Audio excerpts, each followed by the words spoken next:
There's this popular saying in Pidgin, if he didn't day, he didn't day. That's the case of Graham Potter. Someone who has been known to do well with, mid-table teams, mediocre teams. All of a sudden, you bring him to a big team and you expect him to perform magic. This one isn't Harry Potter. In fact, he should be sent to Azkaban. Welcome to another episode of Strictly Sports. It's been a very long time. Very sorry for that. My name is John Binho, the hard tackling and the super dynamic midfield maestro. A combination of Makaleli and Xavi, N'Golo Kante and Andre Pello, where intensity and tenacity meet craftiness and gal. And I just want to talk about these. I decided to do a very quick episode on Graham Potter's sacking by Chelsea. Don't go anywhere. I'll be back very quickly. All right. And now to talk about this guy, Graham Potter. Interesting. 31 games in charge of Chelsea, and he lost 11 games. 11. At a team like that, assuming it was Roman Abramovich who was still manager of Chelsea, this guy would have been long gone even before now. You know how Abramovich does his things. He doesn't care about ego. Once he knows that he has made a mistake of appointing a manager, he takes action. Unless that manager is a manager that has a track record of winning trophies, then maybe, just maybe, they'll give the manager the benefit of the doubt. Now, Chelsea have already dropped to 11th in the Premier League. They're 12 points outside of the top four. Getting top four will be more or less like a miracle for whoever will be taking over from Potter. That's Bruno. I've forgotten his surname now. And for Potter, he has spent over £550 million on new players this season. And still,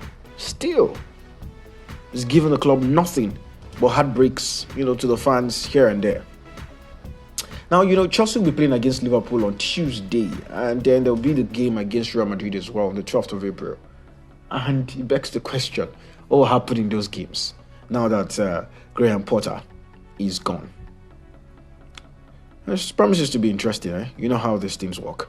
But for Graham Potter, let's just go through, how things have been for him and Chelsea, basically. So, because as Chelsea is right now, we all know how Chelsea does it. Chelsea always, churns managers, just cut you away if you're not doing very well. And this is the 17th managerial change for Chelsea since the year 2000. Yeah, that's for this century. And we're talking about how interesting this is. For Graham Potter, his reign has been by far the shortest. Felipe Scolari was manager of Chelsea for 36 games. Andre Villas-Boas was for 40 games. Roberto Di Matteo, 42 games. He won the Champions League with for Chelsea. He replaced Villas-Boas, don't forget. And then there is even Rafael Benitez, 48 games. All have lasted longer than Graham Potter at Chelsea. And Chelsea will go ahead to pay a very huge sum to Potter, at least. For those who are saying that, why would you be happy that a man lost his job? You have something to keep him going for so many generations. So the thing is, he actually didn't start really badly. Yes. His first 9 games as a Chelsea manager, he went unbeaten. He had 5 successive victories in that particular run. Even defeated AC Milan by 3-0, qualified for the knockout stages of the Champions League. But where problems started was just before the World Cup. Losing to Brighton in a humiliating fashion, losing to Arsenal, to Newcastle, losing to City. Things did not just make sense at all, you get. And then, after the World Cup now, they started, but then it just did not click again. 1 game, or rather 3 games out of 13 league games. How about now? There's a limit to where this gets to, and you just look at yourself in the mirror and ask yourself, am I the man for this job? I was expecting him to have even resigned at one point. What was he thinking? Got beaten again by Manchester City.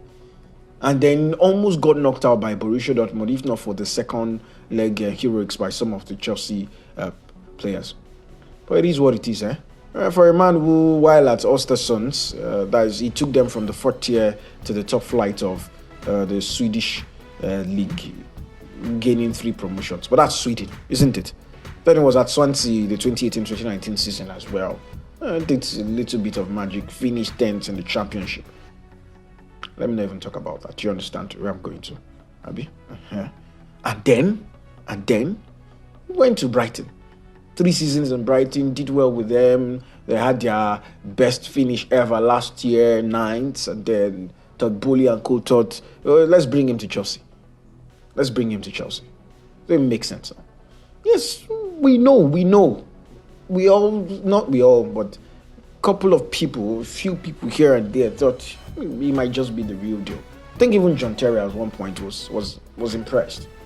Well, the thing is, like I said, and like I, like I stated earlier, if he didn't do, he didn't do. Thank you very much for being a part of this short episode of Strictly Sports.